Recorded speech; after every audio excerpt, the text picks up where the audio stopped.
The 17th floor of Thorn Analytics never felt like a place made for people. The 17th floor of Thorn Analytics never felt like a place made for people. Everything looked too clean: cold glass, sharp lights, air that smelled like metal, and coffee that had gone bitter hours ago. The sound of the machines filled the silence: computers humming, vents sighing, lights buzzing softly. It was late, past 9 on a Friday night. The rest of the city outside had gone home, lights dimming one by one. But inside this glass tower, time didn't seem to move at all. Alara Vance sat at her desk, her back straight, her face lit by the pale blue light of her monitor. Her eyes were fixed, calm but focused. She looked like she was waiting for something. She wasn't supposed to be here tonight. But something had been bothering her since the morning meeting, something she couldn't explain.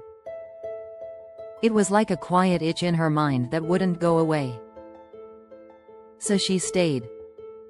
And when she opened the company's shared drive, she found it. Project Ether.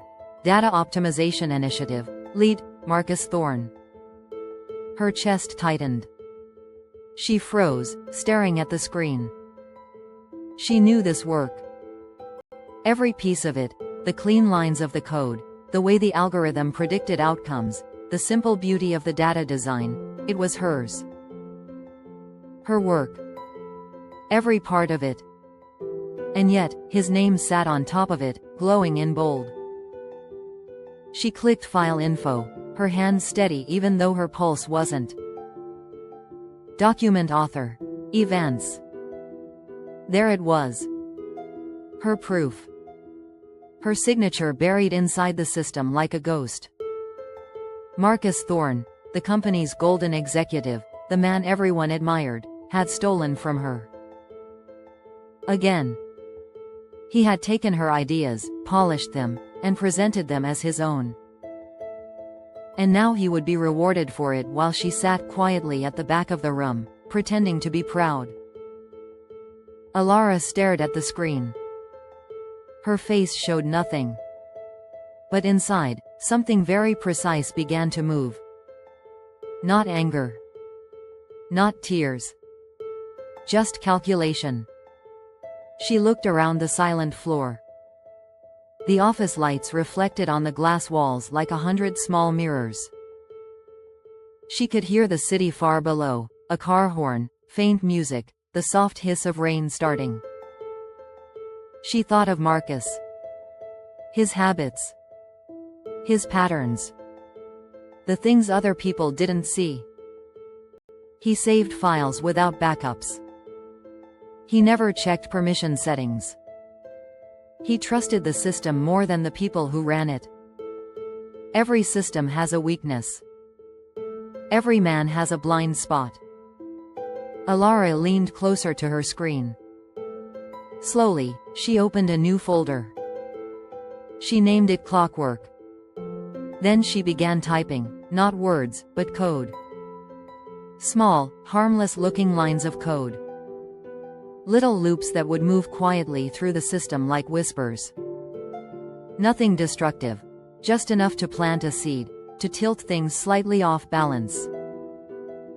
Tiny changes in his calendar, subtle edits to file permissions, barely visible glitches that would look like mistakes. By the time she stopped typing, the rain outside had become steady. Alara leaned back and looked out the window. The city lights spread out below her like a map of circuits, alive, blinking, endless. She didn't smile. She didn't need to. Revenge, she thought, wasn't about anger. It was about rhythm. Timing. Patience. And Alara Vance had perfect timing. Still, as she packed her things and prepared to leave, something inside her shifted. A faint, human ache. She had spent years being quiet, invisible, waiting for her turn. Now, she was the one in control.